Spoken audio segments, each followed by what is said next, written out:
여름방학을 끝낸 대부분의 초중고 학생들이 전면 등교에 나서고 있습니다.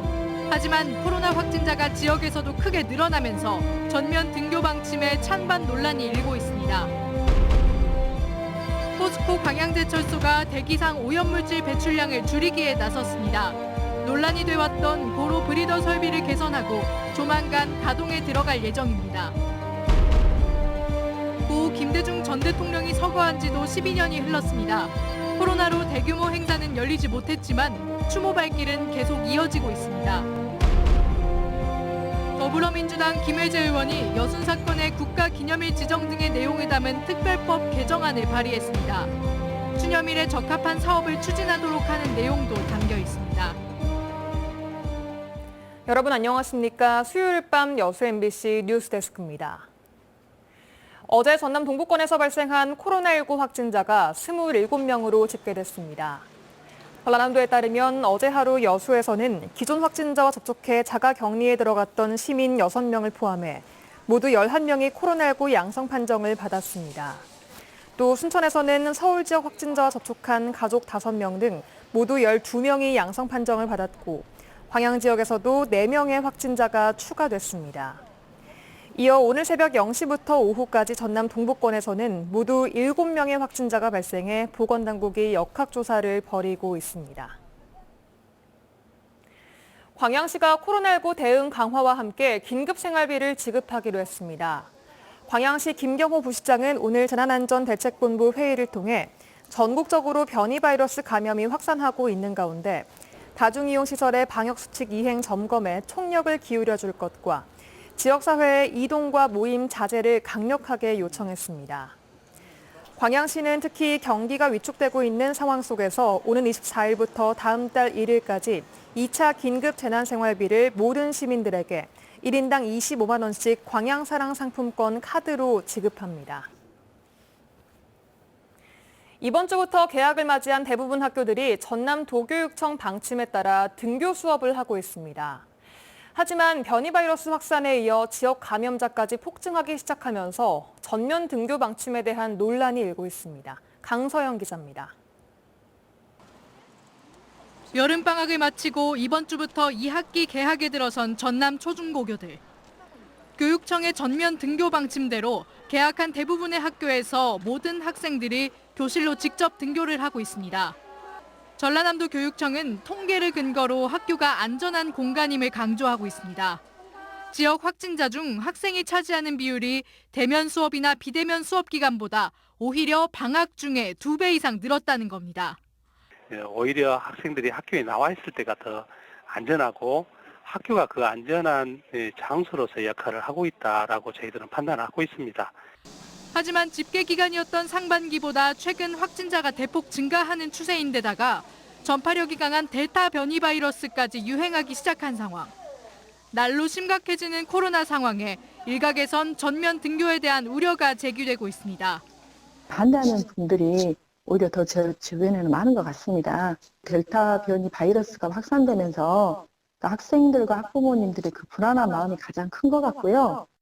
하지만 아이를 세심히 살피기가 쉽지 않은 맞벌이 가정의 경우 차라리 학교가 안전하다는 반박도 만만치 않은 상황입니다. 확진자가 발생해서 그러면 다 규가 조치를 하잖아요. 학교에 있는 게 조금 더 안전이나 방역이나 통제가 다 더 잘 되는데 왜 다 규가 조치를 시키냐 이렇게 반응하신 부모님도 계셔요. 전남도 교육청은 비대면 수업으로 인한 학습 결손이 심각하다는 우려에 따라 전면 등교 방침을 결정했다며 등교 방침을 유연하게 변경하거나 선택적 홈스쿨링 등의 대안을 마련해 코로나 상황에 대처하겠다고 밝혔습니다. MBC 뉴스 강서영입니다. 더불어민주당 김회재 의원이 여순 사건의 국가기념일 지정 등의 내용을 담은 특별법 개정안을 발의했습니다. 김 의원이 발의한 이번 개정안에는 국가 권력에 의해 희생된 여순 사건 희생자와 유족의 명예회복을 위해 매년 10월 19일을 국가기념일로 정하고 국가와 지방자치단체가 추념일에 적합한 사업을 추진하도록 하는 내용 등이 담겼습니다.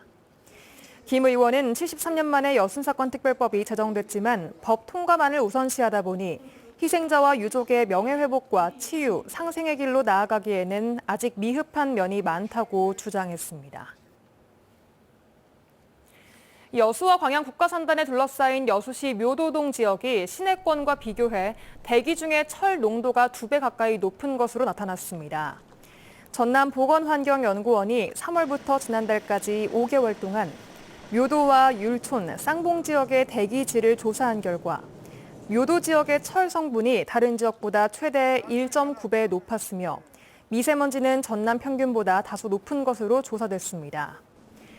연구원 측은 철 농도는 광양산단, 미세먼지는 광양과 여수산단의 영향인 것으로 추정된다며 이달 말쯤 이번 조사 결과에 대한 주민 설명회를 가질 계획이라고 밝혔습니다. 포스코 광양제철소가 그동안 논란이 됐던 광양만권 대기오염 물질 배출량 줄이기에 나섰습니다. 오염물질을 줄이기 위한 브리더 개선 설비를 완료하고 조만간 본격적인 운영에 들어갈 예정입니다. 김주희 기자가 보도합니다. 지난 2019년 처음 제기된 포스코 광양제철소의 용광로 안전밸브 개방에 따른 유해가스 배출 문제. 이후 지난 2년여 동안 지역 시민단체를 중심으로 끊임없이 개선 대책을 요구해왔지만 이렇다 할 성과로 이어지지는 못했습니다. 특히 한국환경공단이 발표한 지난해 전국 사업장 내 TMS 대기오염물질 배출량은 광양제철소가 전국에서 가장 높았습니다. 세계적인 철강 기업을 바라보는 지역사회 내 냉담한 시각 속에서 광양제철소가 오염물질 배출 저감 설비를 새롭게 갖춰 시험 운영에까지 성공했습니다. 지금까지는 제철소 고루에서 비상시 압력을 낮추기 위해 브리더를 개방하면서 오염물질이 대기에 여과 없이 배출돼 왔습니다. 하지만 이번에 새롭게 설치된 설비는 배출물질이 집진기를 거쳐 대기로 배출되면서 최대 90에서 95%까지 오염물질이 저감됩니다. 광양제철소는 추가적인 안전성 검토를 거쳐 오는 10월쯤 가동할 계획입니다. 광양 1고로는 클린 안전밸브를 설치하여 처음으로 휴풍 테스트를 실시하였습니다. 모든 절차에 이상이 없었으며 향후 2, 3회의 정기 수리를 활용하여 안전한 휴풍 프로세스를 정립할 예정입니다. 또 배출 저감 시설을 이번 1고로를 시작으로 내년 상반기까지 제철소 내 모든 고로에 설치할 예정입니다. 잔여 고로인 2, 3, 5고로는 1고로와 같은 타입의 클린 안전 밸브 신설 공사를 8월 말에서 9월 초 사이에 착공하여 22년 2월까지 순차적으로 완공할 예정입니다.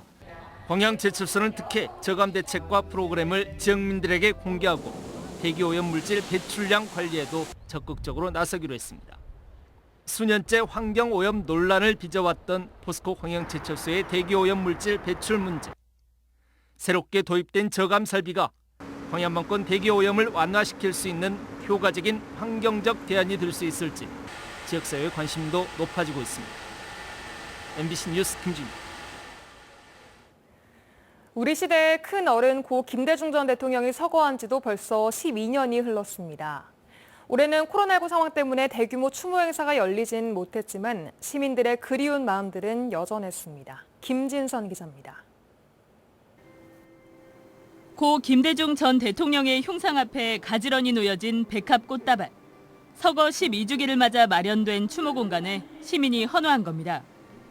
유례없는 팬데믹 위기로 모두가 힘든 시기. 우리 시대의 큰어른이 더욱 그리워지는 이유입니다. 그러니까 이런 큰 어른이 만약에 살아계셨다면 많이 도움을 주지 않으셨을까. 그냥 뭘 하지 않으셔도 계신 것만으로도 저희에게 큰 위안이 되셨던 부분이 있으시잖아요. 한때 세상 사람들을 속일 수는 있지만 역사를 속일 수는 없다. 김 전 대통령의 업적과 함께 어록들도 특별 전시돼 추모객들에게 깊은 울림을 주고 있습니다. 막 고문을 당하시면서도 우리나라 민주주의를 위해서 훌륭하게 일을 하신 게 멋지다고 생각했어요. 오는 10월에는 김 전 대통령의 정신을 계승하기 위한 김대중 평화회의가 목포에서 처음 열립니다. 세계 지도자와 노벨 평화상 수상자, 국내외 석학 등 20여 개국 2천여 명이 참석하는 대규모 국제 행사. 코로나19를 넘어 세계 평화를 향하여를 대주제로 평화와 인권, 연대를 논하는 국제 교류의 장이 될 예정입니다. 김대중 대통령을 세계적으로 더 널리 선양하고 우리가 그 정신을 계속 이어받을 수 있도록 잊지 않기 위해서는 김대중 평화회의가 꼭 필요하다. 김대중 전 대통령을 기억하는 시민들과 각계각층 인사들의 추모와 헌화가 곳곳에서 이어진 가운데 노벨 평화상 기념관 추모 공간은 오는 20일까지 운영됩니다. MBC 뉴스 김진선입니다. 순천 망북지구 민간공원 조성 특례 사업이 난항을 겪고 있습니다. 광주지법 제1행정부는 순천 망북지구 땅 소유주 20여 명이 제기한 실시계획 인가처분 무효 확인 청구 소송에서 공식적인 환경 영향평가를 거치지 않고 소규모 평가만을 통해 망북지구에 대한 실시계획 인가처분이 내려진 거라며 이를 취소한다고 판결했습니다.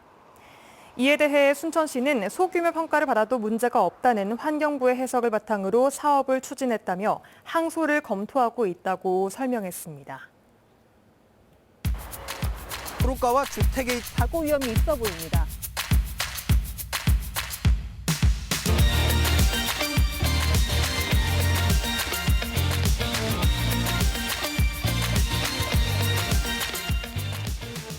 고철 가격이 10여 년 만에 가장 높은 선에서 거래되며 고철값이 연일 급등하고 있습니다. 이런 상황에서 한 조선소가 선박 해체 과정에서 나온 고철을 매각하면서 입찰에 참여한 특정 업체에 고철을 밀어주기 했다는 의혹이 제기됐습니다. 김한수 기자가 취재했습니다. 해남의 한 조선소가 고철 매각 공고를 낸 것은 지난 6월. 선박 해체 작업에서 나온 고철 3,900여 톤을 입찰 방식으로 매각하는 것으로 품목별 최고 가격을 써낸 업체가 낙찰을 받는 방식입니다. 세 종류의 고철 가운데 가격이 가장 높은 생철의 평균 시세는 공고 당시 킬로그램당 541원. 그런데 A업체는 이보다 훨씬 높은 605원으로 입찰에 참여했습니다. 해당 조선소가 실시한 최근 입찰에서 특정 업체가 연속적으로 낙찰받은 것을 이상히 여긴 A업체가 고의로 시세보다 턱없이 높은 가격을 쓴 겁니다. 이번 같은 경우는 제가 입찰이 안 되더라도 남들이 못 받을 수 있게끔 단가를 높게 썼거든요, 사실. 테스트를 한번 해보고 싶었던 겁니다. 이 단가를 써도 제가 입찰을 받는지 못 받는지. 그런데 입찰 결과 B업체가 A업체보다 불과 1원 더 높은 가격을 써내 낙찰을 또 받았습니다. 이상한 점은 또 있습니다. A업체 측은 입찰 마감 당일 조선소 관계자로부터 입찰서를 메일로 다시 보내달라는 요구를 받는 등 입찰 과정이 매끄럽지 않았다며 사전 공모 가능성까지 제기하고 있습니다. 상식적으로 저도 높은 단가를 썼는데 저보다 1원, 2원을 높게 썼다는 거는 상식적으로 나올 수가 없는 단가이기 때문에 제 정보를 그쪽으로 알려줬다고밖에 판단이 안 됩니다. 해당 조선소 측은 내부 입찰 시스템상 마감 전에 응찰 가격을 확인할 수 없고 업체로부터 메일을 받은 시점도 마감 이후라며 관련 의혹은 사실 무근이라고 반박했습니다. 지난번은 제가 입찰이 끝나고 전화를 했습니다. 이게 입찰서 들어오면 청구해야 돼요. 열어보면 안 열립니다. 이 견적 프로그램이 공정해야 되기 때문에 수정 자체가 안 돼요. 한번 제작을 해버리면. 사전 공모 의혹을 받고 있는 B업체 역시 가격 경쟁을 위해 높은 가격을 써냈을 뿐이라며 사전 공모서를 부인하고 있습니다. 하지만 이 같은 해명에도 불구하고 A업체는 여전히 의혹이 많다며 수사기관에 고발할 계획이라고 밝혔습니다. MBC 뉴스 김한수입니다. 대학 기본 역량 진단 평가 결과 순천대가 일반 재정 지원 대학으로 선정됐습니다. 순천대학교에 따르면 학교 운영 계획과 교육 환경 등을 고려한 교육부 평가에서 올해 순천대가 폭넓은 정부의 재정 지원을 받을 수 있는 일반 재정 지원 대학으로 선정됐습니다.